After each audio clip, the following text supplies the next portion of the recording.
Hey, welcome back. Are you ready for a quick reloading tip? Today's tip is about how to accurately measure your brass with the primer still in it after firing. Measuring it before and after sizing is the whole basis for shoulder bump. In this case, I have a fired .223 round that has a little bit of cratering. It's not huge, it's just very slight, and most rifles create a slight amount of cratering. As a matter of fact, all of mine do. This can be demonstrated really easily by placing the case on a surface plate. You can see the case rock back and forth because it's not laying flat against the head.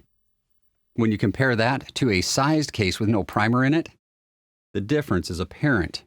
The sized case with no primer sits dead flat on the surface plate. Instead of using this flat anvil from Hornady, which it would rock around on and measure the height of that bump, we simply use a second comparator head with a .22 caliber insert for bullets. With that .22 caliber insert, we're able to measure the case because the primer goes inside the insert hole and allows us to accurately measure that this case is 1.456 inches in length. And this sized case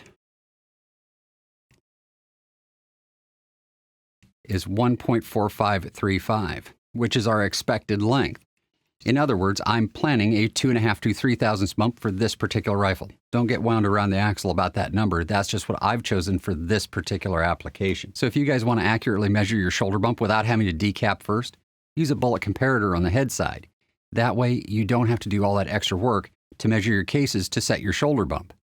Instead, you can just measure a case, put it through the die, measure it again, and see if you got the bump you wanted. Until next time, measure accurately, and I'll see you in the next video.